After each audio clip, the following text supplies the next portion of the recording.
Does Modern Warfare 2 have what it takes to answer the Call of Duty, or will it fail and get a dishonorable discharge?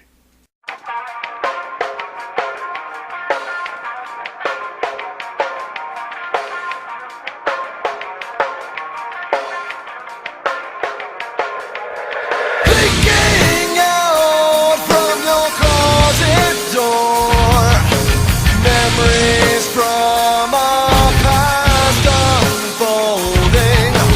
Promises made become fallacies now. Footprints in the dust are fading away. The water's rising past your knees, drowning everything in sight. Only a matter of time until life slips away. Call of Duty Modern Warfare 2 was released worldwide on November 10th, 2009. It was developed by Infinity Ward and produced by Activision. It is the sixth game in the Call of Duty franchise and the second game in the Modern Warfare series.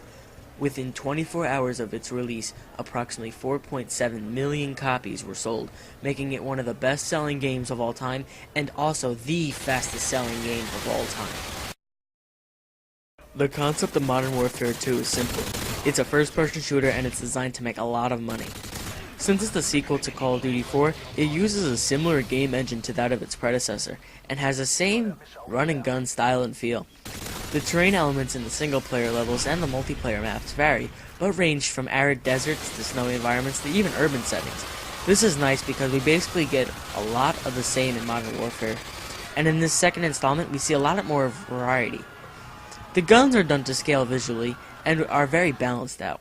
Overall, it has a realistic feel and yet still has this arcadey style that the Call of Duty franchise is best known for.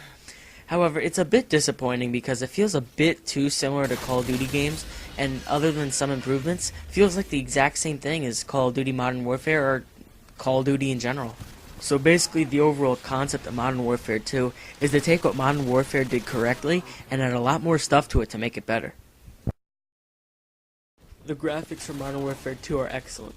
The game is vastly detailed and is different for every setting. Anywhere from the urban environments of Brazil, to the deserts in Afghanistan, to the Arctic land of Russia, to even the suburbs in the US. Each one is created vividly and is easily to be considered as one of the best looking games on the market today. Not to mention that the soldiers on the battlefield move very fluidly and don't feel like robots. They're not robots for when you move personally or to view on screen. The narrative for Modern Warfare 2 is great and very compelling, and easily 10 times more shocking than the first Modern Warfare, especially with the no Russian level. However, it feels more tacked on for those of us that buy Modern Warfare, not just for the multiplayer. For example, the original Call of Duty was perfect. It had a great story arc and told the stories of 3 different soldiers in World War II in an excellent and unique way. Even in the first Modern Warfare, you had 2 characters that were special in their own special way. In Modern Warfare 2, you had one too many characters to follow, and the story jumped way too quickly.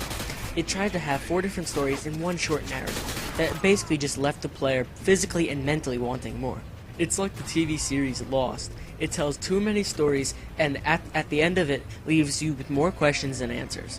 I'm not saying that the Modern Warfare 2 story is bad, but it feels like they rushed through it just so they can get out the multiplayer. The gameplay for Modern Warfare 2 isn't very unique. Since it's basically a run-and-gun style, a lot of many games have done it before. However, it's nicely done in this version, and it's very fluid. The story feels real and compelling, and the multiplayer just added on more great items to an already great game. The new game's mode, Spec Ops, is a nice change in the COD franchise. It doesn't feel tacked on, but instead incorporated into the game, and is now probably something that will be done in every version of Infinity Ward developed Call of Duty games, since it had and still has success. The reason I have to give this game a low score with the gameplay is the bugs. The multiplayer part of Modern Warfare 2 is a huge reason why many people bought it. In fact, some people have played it every single day since Modern Warfare 2's release, and they haven't even touched the other aspects like Spec Ops or the single player. But the bugs in Modern Warfare basically made it unplayable. If it wasn't the care package glitch, it was the Javelin glitch. If it wasn't the Javelin glitch, it was the private match glitch. All these exploits and glitches could have probably been avoided if a beta was implemented. This would have given developers more time to find stuff, and would have given players to exploit the maps and see if there was anything wrong. But because there wasn't a beta, many glitches were left unfixed and were soon discovered by players after release. Overall, Call of Duty Modern Warfare 2 is a great game to add to anybody's collection. The concept is terrific, the graphics are awesome, the narrative isn't that great but it is still passable, and with that comes Spec Ops and multiplayer, which are just fantastic. And even though the game was virtually unplayable for the first few weeks after release, the Infinity Ward developers have taken their time and effort and have fixed the game. And although there are still some exploits, there are hundreds of thousands of players on each and every day on multiplayer, which is great for having fun or for competition. And that's it for my Call of Duty Modern Warfare 2 review. I hope you liked my review, and I hope you guys will come and see the next one, which is coming out in 2 weeks from now.